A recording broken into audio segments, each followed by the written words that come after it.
नमस्कार, मी रेखाच किचनमध्ये तुम्हाला सर्वांचं मनापासून स्वागत करते। भाजीला काही नसेल तर अशा वेळी तुम्ही मस्त अशी ही सोलापूर स्टाईल शेंगा भाजी ट्राय करू शकता।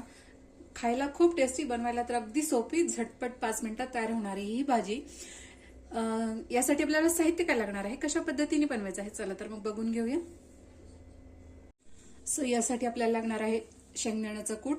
तर कूट इथे मी थोडंसं जाडसर असं ठेवलेलं आहे। त्याचप्रमाणे एक मध्यम आकाराचा कांदा, टोमॅटो, कोथिंबीर, कढीपत्ता, इथे मी खलबत्त्यामध्ये हा लसूण थोडासा ठेचून घेतलेला आहे, चवीनुसार मीठ, लाल मिरची पावडर, हळद, थोडासा गरम मसाला। इथे एका कढईमध्ये मी 2 मोठे चमचे तेल घेतलेले आहे। तेलाचं प्रमाण तुमच्या आवडीनुसार कमी अधिक करू शकता। तेल व्यवस्थित तापलेलं आहे, यामध्ये आपण घालणार आहोत जिरे। जिरे छान फुलले, यामध्ये आपल्याला घालायचा आहे कढीपत्ता,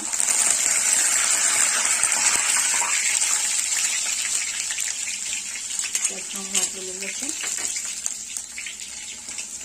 कांदा,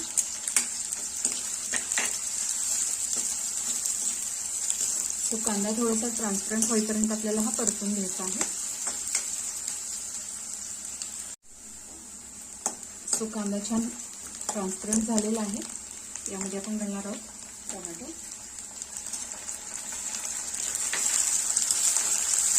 टोमॅटो थोडासा आपल्याला सॉफ्ट करून घ्यायचा आहे।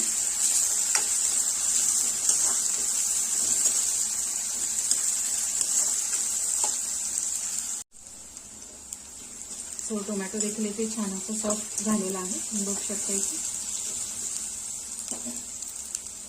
यामध्ये आपण घालणार आहोत मिरची पावडर। तिखटाचं प्रमाण देखील तुमच्या आवडीनुसार कमी अधिक ठेवायचं आहे। हळद, गरम मसाला, मीठ, अगदी थोडीशी कोथिंबीर। हे मसाले तेलात व्यवस्थित असे परतून घ्यायचे आहे।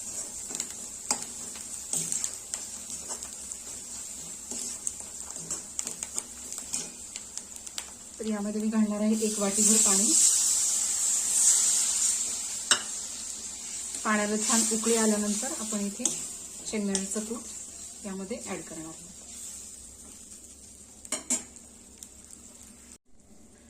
पाण्याला छान उकळी आलेली आहे, यामध्ये आपण शेंगदाण्याचं कूट ऍड करणार आहोत।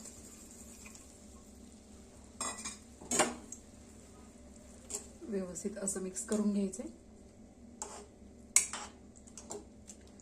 3 ते 4 मिनिटं आपण हे शिजवून घेणार आहोत, कारण शेंगदाण्याचं कूट जे आहे ते ऑलरेडी आपण शेंगदाणे भाजून त्याचं कूट तयार करून घेतलेलं आहे।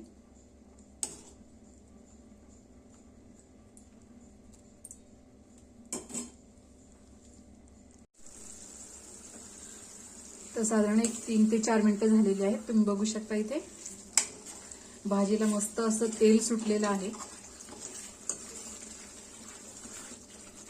इथे आपली भाजी तयार झालेली आहे, गॅस बंद करायचा। अगदी थोडीशी कोथिंबीर यावर मी घालणार आहे। अशा पद्धतीने मस्त चमचमीत आणि झणझणीत अशी ही आपली शेंगा भाजी इथे तयार झालेली आहे। तुम्ही कशासोबतही खाऊ शकता, ज्वारीची भाकरी, बाजरीची भाकरी, चपाती, भातासोबत, कशासोबतही छानच लागते। प्रवासात नेण्यासाठी पण अगदी मस्त अशी ही भाजी आहे। रेसिपी जर आवडली असेल तर नक्की ट्राय करा। व्हिडिओ जर आवडला असेल तर लाईक करा, शेअर करा, सबस्क्राईब करायला विसरू नका। बेल आयकॉनला क्लिक करा, जेणेकरून तुम्हाला माझ्या व्हिडिओचे नोटिफिकेशन येत राहील आणि अशाच प्रकारच्या छान छान रेसिपीज तुम्हाला बघता येतील। प्रेमाने बनवा, प्रेमाने खाऊ घाला। धन्यवाद।